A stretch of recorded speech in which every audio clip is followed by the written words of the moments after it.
Hello दोस्तों, welcome back to my channel. और आज हम डिस्कस करेंगे एक बहुत ही important landmark supreme court judgment है।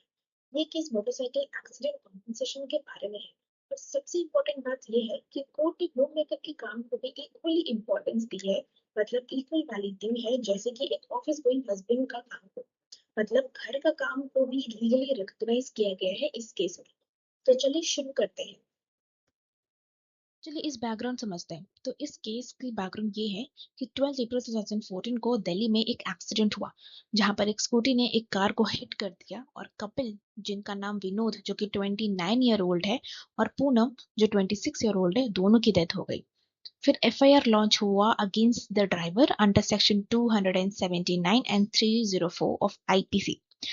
उनके डिपेंडेंट थे दो छोटी डॉटर्स और एल्डरली पेरेंट्स को कॉम्पनसेशन मिला था, लेकिन हाई कोर्ट ने बाद में रिड्यूस करके 22 लाख कर दिया गया।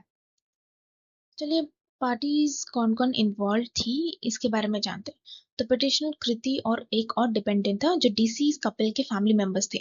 रिस्पोंडेंट ओरिएंटल इंश्योरेंस कंपनी थी जो क्लेम को चैलेंज कर रहे थे। मतलब एक तरफ फैमिली थी जो फेयर कॉम्पनसेशन चाहती थी और दूसरी तरफ इंश्योरेंस कंपनी थी जो अमाउंट रिड्यूस करना चाहती थी। के सामने तीन मेन इश्यूज थे। पहला, क्या हाईकोर्ट ने सही किया कॉम्पेंसेशन रिड्यूस करके।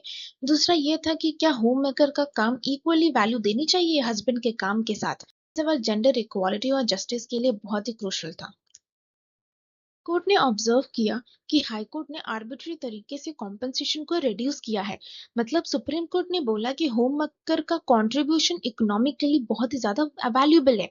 घर के काम को इग्नोर करना इज अनफेयर और कॉम्पेंसेशन कैलकुलेट करते वक्त डोमेस्टिक सर्विस और इनकम दोनों को कंसिडर करना चाहिए।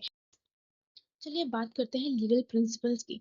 तो कोर्ट ने मोटर व्हीकल एक्ट्स के प्रोविजंस रेफर किए थे, जैसे कि सेक्शन 166 एंड सेक्शन 168। साथ ही आईपीसी के रैश ड्राइविंग प्रोविजंस भी रेलेवेंट थे इस केस में, क्योंकि इस केस में ये प्रिंसिपल सेट हुआ कि डोमेस्टिक वर्क और ऑफिस वर्क दोनों को इक्वल वैल्यू देनी चाहिए, क्योंकि ये जेंडर इक्वालिटी के लिए एक बहुत ही स्ट्रांग मैसेज था।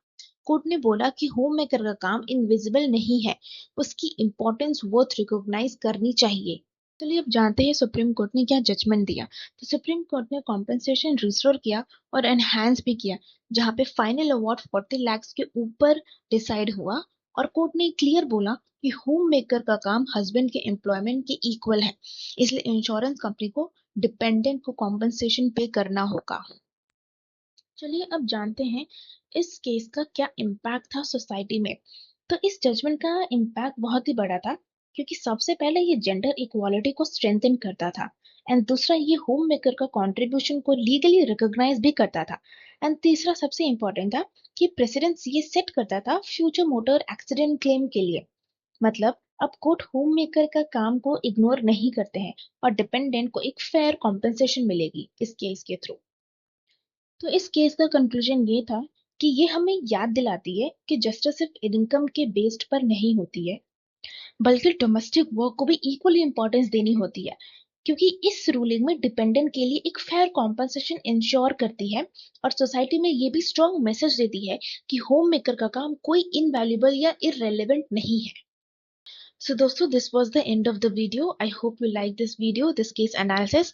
For such more video, please like, share and subscribe to my channel.